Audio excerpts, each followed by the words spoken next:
Good morning, assalamu alaikum from the city of Korça. I'm here at the town center. We've stayed here for about a night only, just to have a look at the old bazaar and the Miharori mosque. This is the theater behind me. Korça is the 8th largest city in southern of Albania. It was founded in the 15th century by Ilyas Bey Miharori, hence the mosque. Korça has two mosques, big mosques. One of them is Miharori. I took a video, I'm going to share it with you later on this vlog.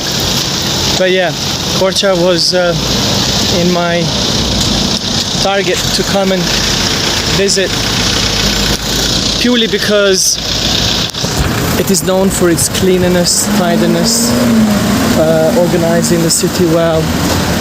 Although I must say, not much of a difference with other Albanian cities.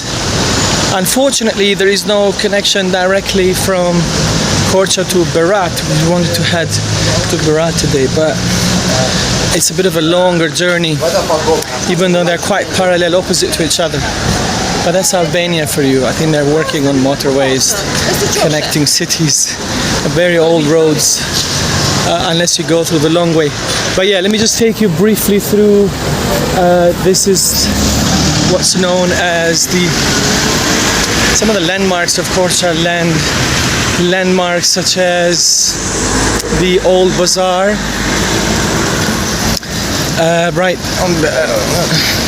on each side of me, you've got people exchanging euros. You can have it in the shop there, exchange kiosks, or you can have it exchange your euros via people that do it while standing, which is a very old way of exchanging money here in Albania.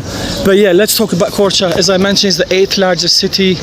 It borders Macedonia, or North Macedonia, and Greece. The mountains right behind me up there, that's where Greece lies, behind that mountain. And yeah, so Korça is also known to have the UNESCO heritage site, the old Bazaar, which we're gonna head right now. If you've been here, you know what I'm talking about. If not, I'm hoping that I'm going to share with you a few memories of coming to this city, quiet city I would say. I was walking yesterday evening and I could see a lot of buzzing going on in this bazaar, which is right behind me. It's a bit more walking in Korça. That's where the mosque is. You can see the minaret there. I've just visited it right now. It does look a bit nicely kept, I would say. This is pretty much normal in Albania, the scene. Cars and trees and buildings. This is an Albanian agricultural and rural development.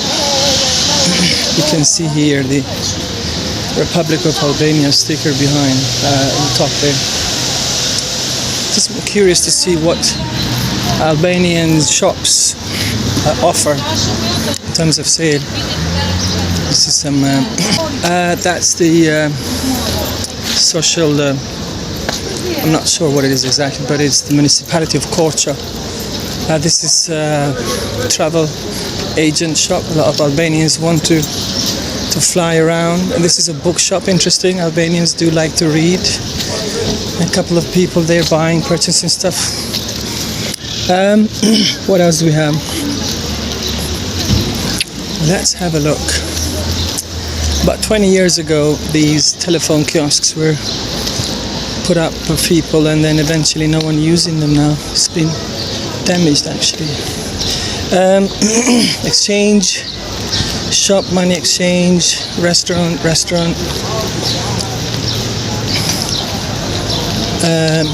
More money exchange, fast food. Again, 9 a.m. and Albanians already drinking. Those two guys are drinking beer, it seems, sadly enough. Drinking coffee. Yeah. Old people, taxi drivers mostly. They park their car there waiting for a customer, and meanwhile they're having their morning coffee. A boutique shop, clothes and stuff. Yeah. What else do Albanians sell or offer? A photo shop. Again, beauty care, taxis, postal office. This is the National Postal Service. What else do we have over here, people? What I like about Korça is the traffic is not in a dual carriageway, so it's separated, right? Divided into incoming and outgoing cars, different directions away from each other. Avoids accidents. Yeah. Again, I've done this before. Mercedes, Volkswagen, an old Mitsubishi, Hyundai, another Mercedes. Real estate business, the Grand Hotel Palace, an Audi, French car, Peugeot, Italian Audi. Silly me, I don't know why I'm doing this. Albanian Audi. Excuse me. This is a lottery shop, so Albanians like to play lottery. They think they can win. City center for Korça, back to where I started recording. I was just wanted to show you guys what most shops in Albania offer. This bit here is a Union Bank. It's a bank. This has got a security guard outside. I have that actually. UPS, a Western Union, money transfer again. A lot of Albanians live and work abroad, so hence they have to send their money over here, or somehow. This man having his morning coffee. More German cars. DHL over there. They have a DHL center here. And yeah, cigarette shop, tobacco. Oh my goodness. No, thank you. This is what I really wanted to tape. The entrance to the old bazaar. Again, Mercs and old German cars are no stranger here. But I wanted to show you guys this bit here, colorful landmark, which is frequented by Albanians, right next to the old bazaar. That's what it looks like.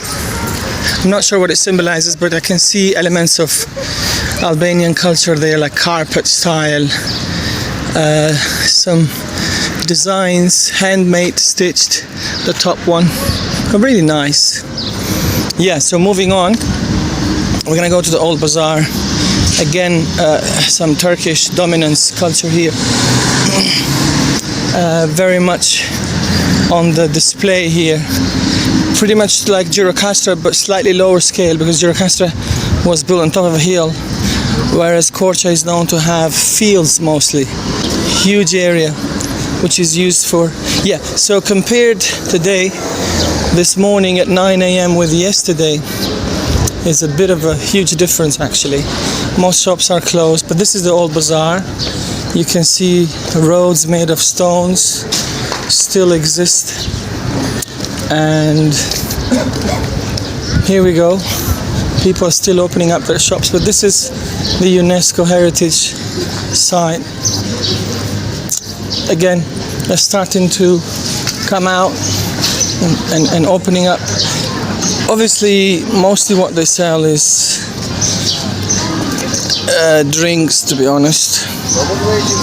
Again, we were happy that we could find some halal meat yesterday, but there we go. This is it. This is what's known as Korça Old Bazaar. And it basically runs through, this is the main square center, but it's got connecting pathways, alleyways, or roads. One is over there, there, and back where I came from. Well, that's about it, really. I must say the buildings are slightly more maintained than Gjirokastra. Gjirokastra, I saw a 50-50 combination of old and new buildings, but I walked exact same road yesterday and it was unrecognizable compared to this morning. Obviously for various reasons, people may be still coming out. But what I notice the most is their accent, the Korçë accent. The further you go down south to Albania, the more you realize the difference in the Albanian dialect. They have this slightly more prolonged vowels and consonants. They have this unique. If somebody like me being an Albanian, if someone speaks to me in Albanian, I can tell whether they're from the south, from Korça or from Beograd. These two cities tend to have a similar accent. This is again some of the, well, I'd probably call them local bars. They're closed now because mostly what they sell is drinks, unfortunately, alcohol. But it does look like an entertainment center. Right now it's closed. That's the Freedom Square. I'm not sure why they call it that way, but that's what usually Albanians, they love to have this freedom and that, titles. But this is one of the villas, I was told, by the Rako families, the tribe, Rako tribe. They used to be some really rich families running Korça, I'm told, and this is some of their villas. Here a new building is going to be constructed, but I don't see much of work going on. Again, it's quiet. It's not like Gjirokastra. By now, and Vlora would have been at least half of people would have come out already. But Korça is a little bit more quiet. It's a little quiet compared to the other two. But it's all about exploring, isn't it? It's about reading more about the culture and how the Ottomans stayed here and left their history. This man here, they are working with welding and stuff. Wow, lots of more pathways, roads connecting to don't know what really, but yeah, this is the back to the Bazaar. No, it isn't. Yeah, let's have a look this way. What Albanians do in the morning, they start flowing water out, watering their plants, their road, and it really gives freshness. It gives you more cool feeling. Wow, nice carpets. There's another one. They managed to open by 9 a.m. hanging them out and selling them off to tourists mostly, and tourists that we mean also Albanians for up in the north. A lovely way. In Gjirokastra you wouldn't find a place to walk because it was all filled up with tables and chairs and mini bars and restaurants, whereas here it's a bit more, which I like. Yeah, there's another villa, that one over there, I believe belonging to the Rako family. Again, mostly shut. I haven't been here during the day yesterday to see if, during the afternoon, to see if what they had to offer for sale, but it does look a bit more maintained as compared to Gjirokastra. That's for sure. I give them this bit. Yeah, this is the back side of the restaurant we ate yesterday, Sahati. Funnily enough, when I spoke to him, he said that's the mosque. He said, yeah, over here down, first floor, we offer halal food. I said, what about upstairs? Is that family section? He said, no, it's a bar, which means they sell alcoholic drinks.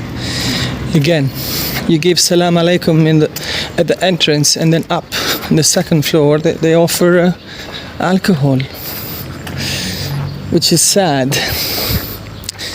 And, you know, you start admiring them for having a tough history in terms of keeping Islam in their hearts and minds during communism, and then practicing it now, and then inquiring a little bit further, and you find out they consume, who knows, maybe even pork. Again, I don't want to specifically point at this, but a particular restaurant, but he did say that they offer mini bar up on the second floor. Anyway, I'm gonna stop here for now and see if I can find the other mosque.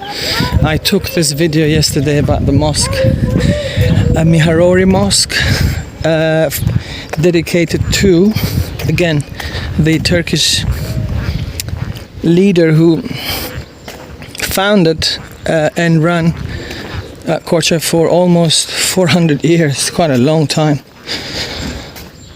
Yeah, Miharori rather. Elias Bey Miharori.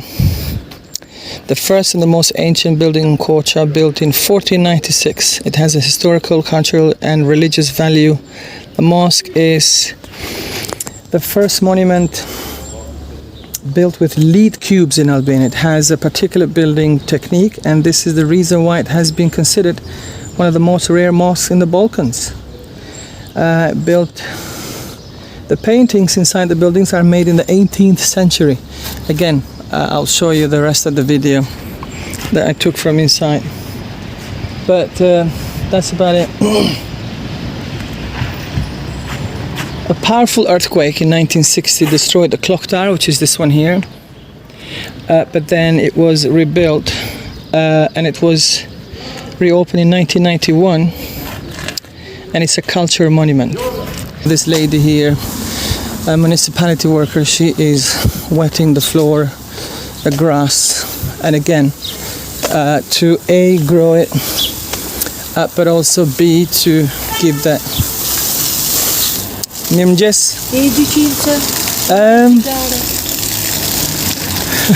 Sorry.